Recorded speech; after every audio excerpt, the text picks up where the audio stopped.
ওই মা বাবারে কষ্ট দিও না। এখনো সময় আছে, যাদের মা বাবা বেঁচে আছে এই রত্ন হারায় গেলে পাইবা না। তাড়াতাড়ি দোয়া নাও, ক্ষমা চাও। আর যারাই ময়দানে ইয়াতীম, জীবনে আর কোনদিন বাবা বলে ডাক দিতে পারবা না, মা বলে ডাক দিতে পারবা না। একটা সন্তান যখন মা বলিয়া ডাক দেয়, বাবা বলে ডাক দেয়, এতিমের কলিজাটা ছিঁড়িয়া যায়। ওই মা বাবার জন্য 2 ফোঁটা চোখের পানি পাঠাইয়া দাও। ওরে গুনার কারণে দিলটা পাথর, চোখে পানি নাই। ওরে ডানে বামে তাকাইয়া দেখো কার চোখে পানি। হাতটা বাড়াইয়া দোয়া চাও, কান্নাওয়ালার দোয়া খালি ফেরত যাবে না। ও কান্নাওয়ালা বাবারা, আপনাদের কপাল কত ভালো, আর আমাদের কপাল বড় খারাপ।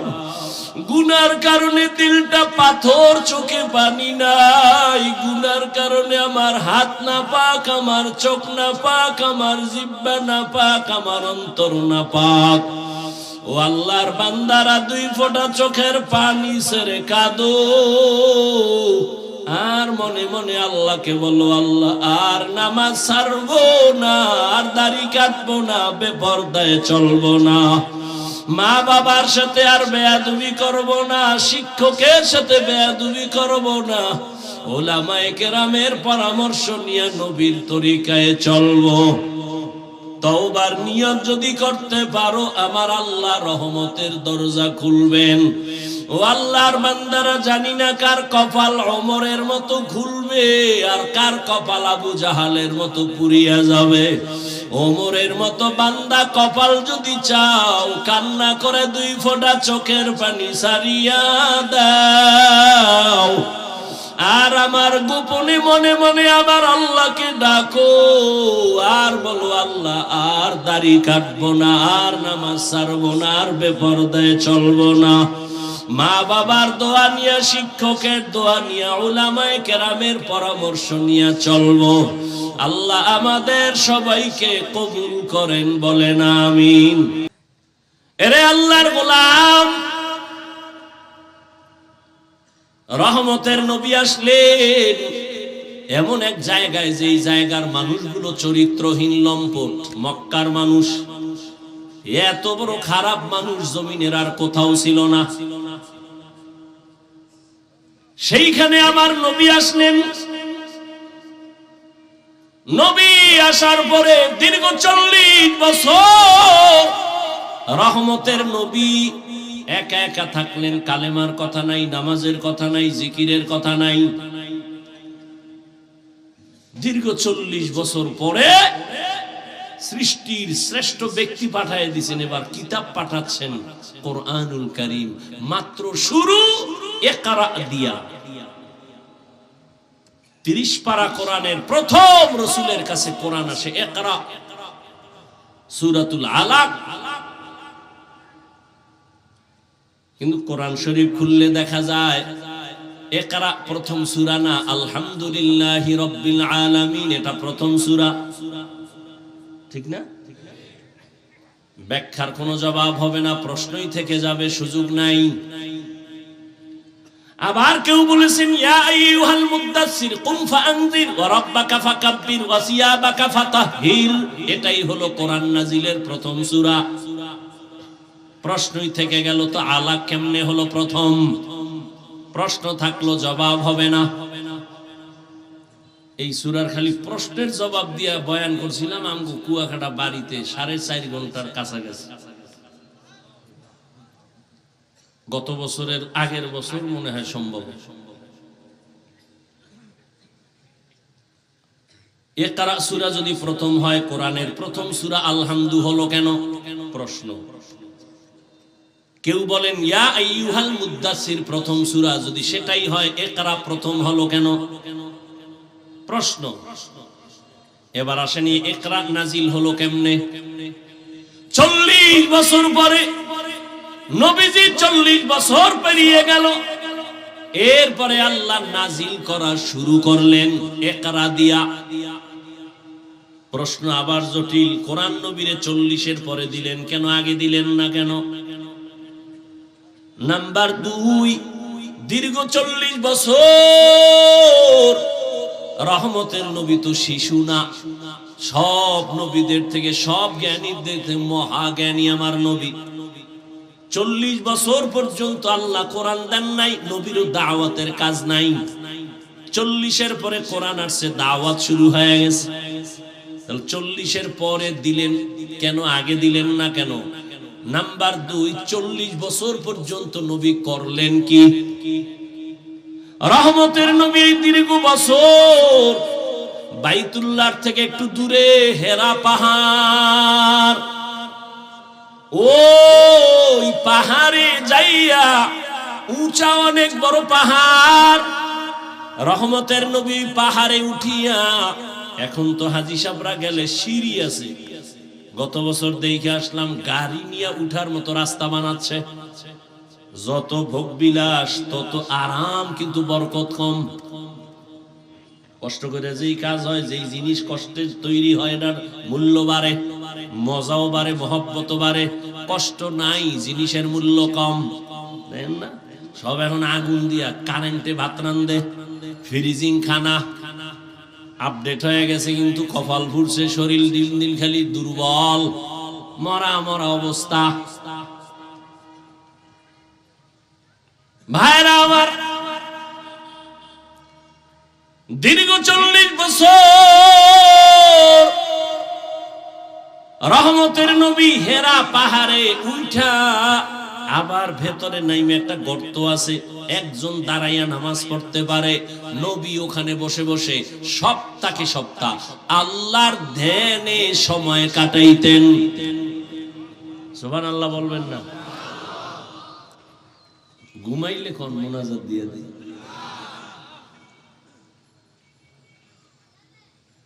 অধৈর্য হয়ে গেছে? আল্লাহ সবাইকে কবুল করে। প্রশ্নগুলো মনে আছে তো? হ্যাঁ, লেখা রেখে। 40 বছর পর্যন্ত নবী কি করলেন? হেরা পাহাড়ের গুহায় গিয়া নবী সপ্তাহে সপ্তাহ ধ্যানে কাটাইলেন, আল্লাহ পাওয়ার সাধনা করলেন।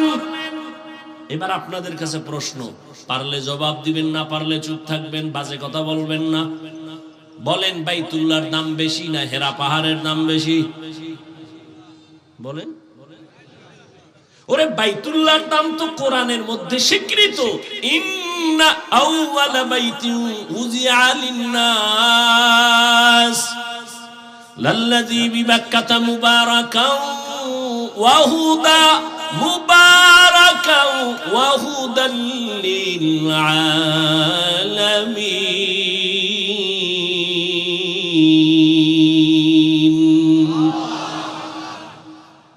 বাইতুল্লাহর কি তুলনা হবে? কেমন আল্লাহর ঘর বাইতুল্লাহ! যেই বাইতুল্লাহ জমিন আল্লাহ বানাইয়া প্রথম ঘর বানাইলেন বাইতুল্লাহ মক্কা নগরীতে, মক্কার ভেতরে বাইতুল্লাহ হেদায়াতের ঘর। জমিন আল্লাহ বানাইয়া প্রথম বানাইছেন একটা ঘর, নাম হলো বাইতুল্লাহ। কেমন ঘর? বলে ইবাদতের ঘর। এমন একটা ঘর যেই ঘরটা দিয়ে শুধু তাকাইয়া থাকবে, কিছু বলবে না, অনবরত সওয়াব আর সওয়াব আর সওয়াব। রহমতের নবী কম্বল ফেলে দাওয়াতে নেমে গেলেন। এইবার প্রশ্ন, এত সুন্দর দামি ঘর বাইতুল্লাহর পাশে আল্লাহ কোরআন না দিয়া পাহাড়ের মধ্যে দিলেন কেন? খুব খেয়াল করলেন। আবার পাহাড় হেরা কেন? বাইতুল্লাহর পাশেই তো জবলে আবু কুবাইস, ওই পাহাড়েও তো দিতে পারতেন, হেরা পাহাড়ে নিলেন কেন? আচ্ছা, আবার কোরআন দিবেন আবার চাপ দিলেন কেন? চাপ দিবেন আবার 3 বার দিলেন কেন? বুঝেননি? 3 বার চাপ দিলেন কেন?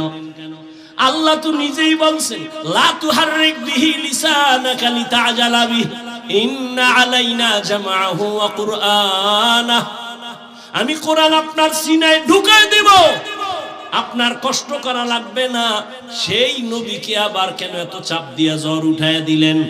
চাপ দিলেন 3 বার দিলেন কেন? কেন কেন থেকে যাক, খুব খেয়াল করেন। এবার আসেন, চাপ দিছে কয়টা? 3 চাপ। প্রথম 2 চাপে নবী স্পষ্ট বললেন আমি পড়তে জানি না। দ্বিতীয় চাপে নবী চুপ থাকলেন কেন? বুঝেননি কথা? প্রথম 2 চাপে নবী স্পষ্ট বললেন আমি পড়তে জানি না। তৃতীয় চাপে নবী চুপ থাকলেন কেন? আজকের আলোচনার বিষয় শুধু এই পয়েন্ট। আপনাদের ধৈর্যের উপরে অল্প টাইম বলবো, ধৈর্য হবে তো ইনশাআল্লাহ। প্রথম 2 চাপে নবী বললেন পড়তে জানি না। দ্বিতীয় চাপে নবী পড়লেন না, পারি না তাও বললেন না, চুপ থাকলেন কেন? তার 1 নাম্বার জবাব,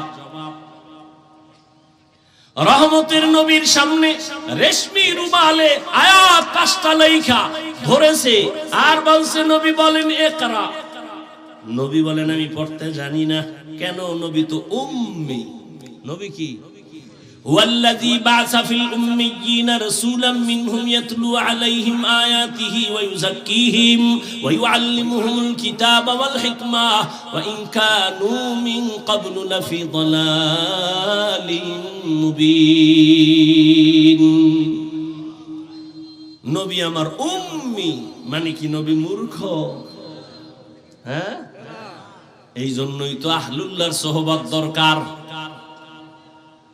আল্লাহওয়ালাদের সোহবত।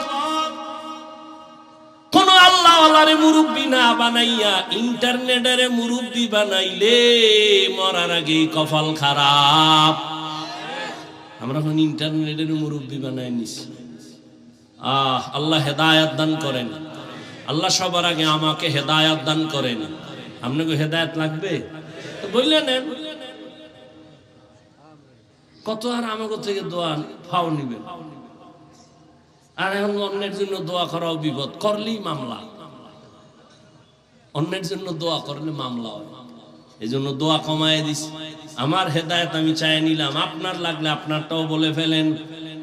এতগুলো মানুষের ভেতরের আমিন খালি যাবে না।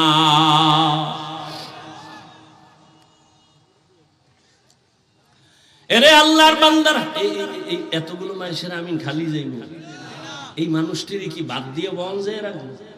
কোন আপনাকে এমপি মন্ত্রী কোটিপতি যদি হয়তো 5,000 করে টাকা দেব, তোরা বইস, আমি 1.5 ঘন্টা বয়ান করব, হুনতো। আচ্ছা, টাকার লোভে লোক আইতো না? আইতো, কিন্তু এই বেহেশতি মানুষ আইতো? কেউ আইতো? টাটকা সমাজের গাঞ্জাখোর দিয়ে বই থাকতো যে 5,000 মানে 6 দিনের গাঞ্জা। কথা ঠিক না? ও 5,000 টাকা পাইলে মোটামুটি 1 সপ্তাহের গাঞ্জা খাইয়া টাল হয়ে যায়। কি চেহারাটা ভাল্লুকের মতো, চুলগুলো উল্লুকের মতো। এরপরে মদের বোতল খাইয়েই কয় বউরে মা। কি মদ খাইয়ে কেউ জিকির করছে? হ্যাঁ, মদ পান কইরে বউরে কয় মা। বস্ত্র আর ঠিক থাকে না, ওর দুলাঙ্গ হয়ে দৌড়ায়। আর কি কয় জানেননি? গোটা দেশ এখন আমি চালাই। বউ কয় ঘরে চাল নাই, কয় দোষ তো বোতলের, আমার কি? এরে যুবক, নষ্ট করেছো তোর ভরা যৌবন। সময়কালে কানবি, হারবালালারাও তোরে আর আগায় দিতে পারবে না। যেদিন থেকে দাড়ি কামানের প্রবণতা বাড়ছে, ওদিন থেকে হারবালালাদের চ্যালেঞ্জও বাড়ছে। দাড়ি কামাইলে কিছু হোক না হোক যৌবন থাকবে না, লিখে রাখ। গাঞ্জা খায় বই নেই, লিখে রাখ। চিকিৎসা বিজ্ঞানীদের থিওরি গুলো দেখবি। মোবাইলে আকাম করো কেন? কত ভালো ভালো জিনিস অর্জন করা যায়। গুগলে সার্চ দিবি, ইউটিউবে সার্চ দিবি, ব্রেন মানুষ বানাইছে কেমনে, সৌরজগৎ কেমনে তৈরি হয়েছে, এগুলো দেখ। পর্ব আকারে দেখবি আর কাগজ কলমে লিখবি। সফল জীবন যদি চাও, 1 লাইনের জ্ঞান হলে হবে না, চতুর্মুখী জ্ঞান লাগবে। আর সেই জ্ঞান অর্জন করতে হবে। ইসলাম সম্পর্কে জ্ঞান অর্জন করো, সব ধর্মের লাইনে জ্ঞান অর্জন করো, চরিত্র ঠিক রাখবা। দুনিয়াতে তুমি ডাক্তার হলো সফল, ইঞ্জিনিয়ার হলো সফল। শুধু বরুরা হুরু আর ডাক্তার না, ওরে কপাল যদি তোর খুইলা যায়, আমি কসম করে বললাম, মা বাবার দোয়া নিয়ে যদি চলো, শিক্ষকের দোয়া নিয়ে চলো, আলেমের নেক নজর নিয়ে যদি চলো, গোটা দেশের মধ্যে আল্লাহ সম্মান বাড়ায় দিবেন। আল্লাহ পারেনি তো সারা রাত মোবাইলে আকাম কর, তাড়াতাড়ি পারবো। আল্লাহ হেদায়াত দান করুন। প্রথম দুই চাপে নবী বললেন পারি না, তৃতীয় চাপে নবী চুপ থাকলেন কেন? রেশমির উপরে লেখা দিছে, নবী এগুলো দেখা পড়তে পারেন না, কারণ নবী দুনিয়ার কারো থেকে শিক্ষা গ্রহণ করেন নাই। এই জন্য এই অর্থে নবী উম্মি। মূর্খ বললে তার ঈমান চলে যাবে। নবীকে মূর্খ বললে কি চলে যাবে? ঈমান চলে যাবে। তুমি তো বুঝো না, বিজ্ঞানীরা এখন কিন্তু বয়ে বয়ে গবেষণা করে মুহাম্মদের থিওরি গুলো কেমন। মুহাম্মদ সাদা পোশাকটা বেশি মহব্বত করে ব্যবহার করত, সবুজ ও কালো এর মধ্যে সাদাটা বেশি ব্যবহার করতেন মুহাম্মদ। কেন?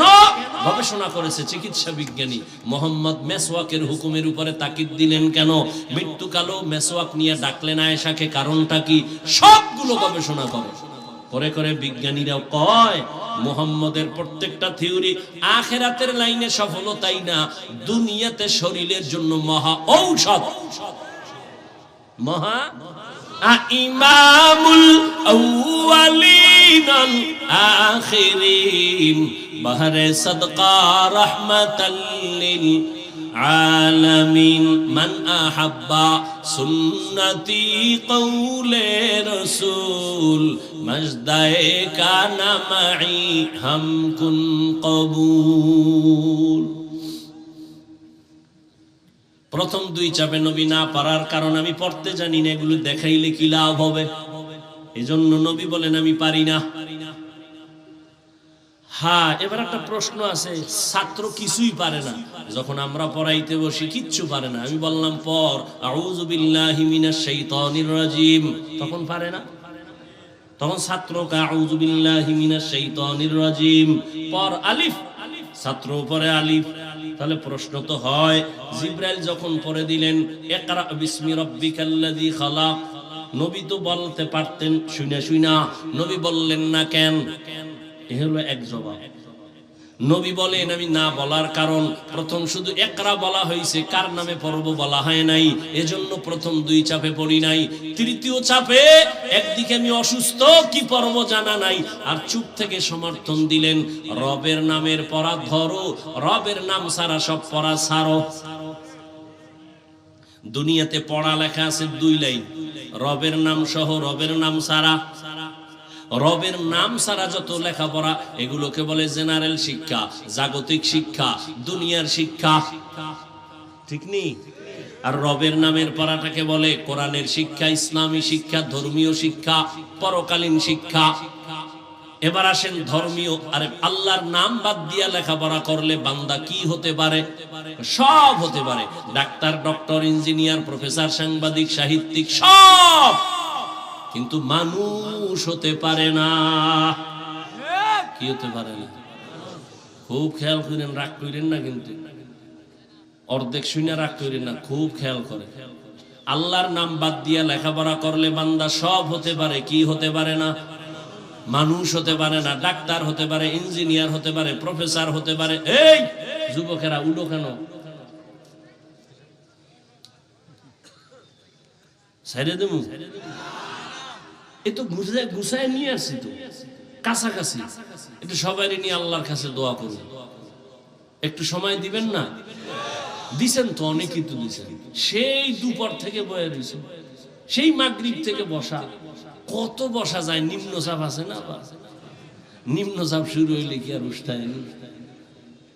কতক্ষণ বসে থাকবো? এরপরও যা আছে তো এই মানুষটির টাকা দিয়ে বসানো যাইতো না। আল্লাহর কি কুদরত! যা কইতেছি সব হাওয়ার বয়ান, চোখে ধরে দেখানো যাইব না জান্নাত কি জাহান্নাম, হেরা পাহাড়ের মধ্যে নবী, কোরআন কিভাবে আসছে শুনতেছি, দেখানো যাচ্ছে না। আল্লাহ আবার একটু আমাদের ধৈর্য দান করে, দোয়া পর্যন্ত আল্লাহ তৌফিক দান করে। কি কথা বলতেছিলাম? গেছেন? আমি বলছি, আপনারাও ভুলে গেছেন। আল্লাহর নাম বাদ দিয়া পড়লে ডাক্তার, ডক্টর, ইঞ্জিনিয়ার, প্রফেসর, কবি, সাহিত্যিক সব হতে পারে, কি হতে পারে না? ভালো করে বুঝেন।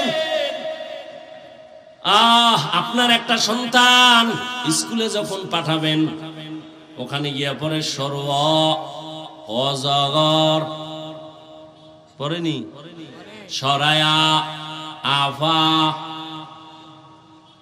পড়ে না? এই ছেলেটা মাদ্রাসায় যখন আসবে ওকে তখন পড়ানো হবে পর সর, ওযু, সরায়া, আল্লাহ। দেখছেন নি কারবা?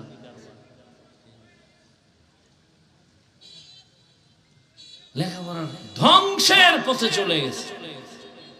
আল্লাহ হেদায়াত দান করুন। এরে আল্লাহর গোলাম,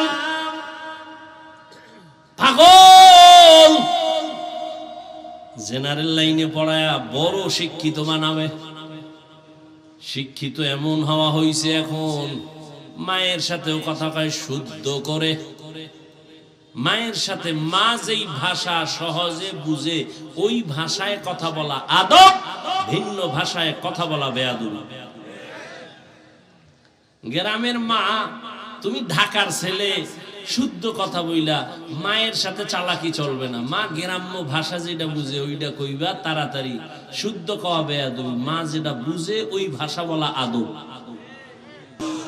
গর্ব সুরত আদমি ইনসাবুদে আহমদবু জাহলো হামে কেসাবুদে আদমিরা আদমিয়ত লাজমাস উদেরাগর বুনা বাশদ হি জামাস।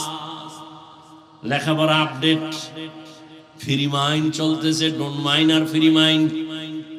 বিয়া শাদী কইরা বউরে নাম ধরে ডাকে বেবি, বেবি ও স্বামীর নাম ধরে ডাকে হৃদয়। দেখছেন নামগুলো কত ফাইন। বাবার নাম সবুজ, সন্তানের নাম গম্বুজ। কি নাম! রহমতের নবী বলেন একটা নামের কারণে মানুষ জান্নাতে যাবে। গম্বুজ নামের কারণে। সন্তানের নাম বৃষ্টি, রৌদ্র, তুফান, নদী, সাগর। সেদিন একটারে জিয়ে তোর নাম কি রে? আমার নাম সুমেল। তোর বাহের নাম কি? রুমেল। আমি কি আর একটা হইলে সেটার নাম রাখবি হিমেল, এরপর আর একটা হইলে নাম রাখবি জিমেল। নাম সারা দুনিয়া ঘুরো, কোন বেঈমানের ঘরে আব্দুর রহমান আসেনি? আছে? কোন হিন্দুর ঘরে পাবেননি কোন ব্যক্তির নাম আব্দুর রহমান। দুনিয়ার কোন বিধর্মীর ঘরে পাবেননি রহিমা খাতুন। আর মুসলমানের ঘরে ঘরে ঘরে ঘরে বেঈমানের নাম। আল্লাহ হেদায়েত দান করুন। Free mind. বউরে নাম ধরে ডাকে বেবি। আল্লাহ দিছে এক বাচ্চা, বাচ্চা উঠেই তাকায় তাকায় দেখে এ কয় বেবি, হে কয় সাগর, হৃদয়। ওই বুঝে গেছে যে এটাই বর্তমান আপডেট। ও এখন মানুষের সামনে কয় বেবি, বাদ দে। হৃদয়ের ডাক দিয়ে কয় বাপ, কয় না হৃদয়, টাকা দে। বউ আর স্বামী চিন্তা করলো আব্বু কয়া ডাকবে, কত মজা। এই মাইসে শুনে জুতার বাড়ি ছাড়া আর কি। পাগল হয়ে গেছে। সন্তান আমাদের আব্বু ডাকে না, আম্মু ডাকে না। কি করি কি করি? ফ্রি মাইন্ডে জোতার বাড়ি লাগতেছে। করি কি উপায়? কয় ঘটক রে ডাক। এই ঘটক সাহেব কি করা যায়? কয় বুদ্ধি নাই, বুদ্ধি একটা আছে। প্রতিদিন সকালবেলা ঘুম থেকে উঠে 1 ঘন্টা টাইম রিহার্সাল করবি। কি? মাঝখানে সন্তানটারে বসাবি, বসায় তুই এক পাশে আর বউ আর এক পাশে। স্বামী তোরে ডাকবে, বউ তোরে ডাকবে আব্বু, তুই বউরে ডাকবি আম্মু। এইভাবে রিহার্সাল দিবি প্রতিদিন খালি পেটে 1 ঘন্টা। তাহলে যদি সন্তান আব্বু আম্মু শিখে, নাইলে ফ্রি মাইন্ড আর জুতার বাড়ি ছাড়া উপায় না। दुनिया में हो दुनिया का तलबगार न हो, बाजार से गुजर हो खरीदार न हो। ये दुनिया एक मिसल कागज फूल है, ये दुनिया एक मिसल कागज फूल है।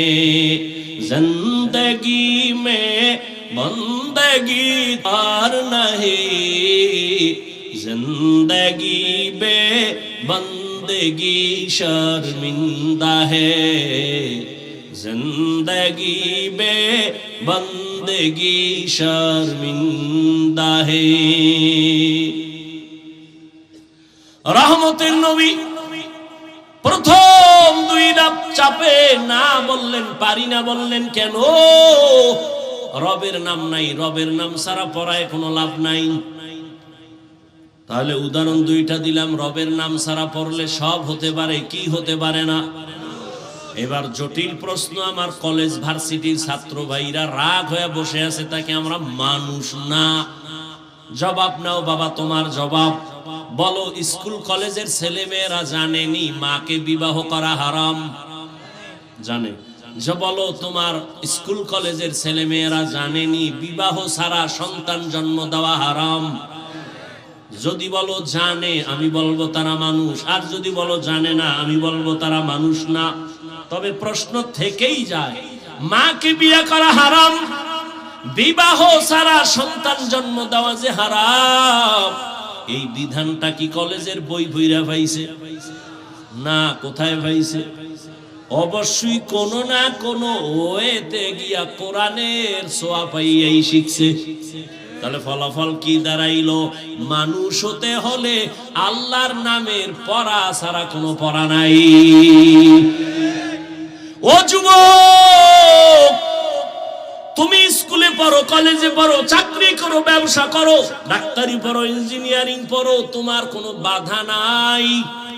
তবে মানুষ হওয়ার চেষ্টা করিও। তোমার মতো যুবক স্কুল কলেজে পড়ে 5 বেলার নামাজি, সত্য কথা অ্যানসার দাও, আসেনি? তুমি পারো না কেন?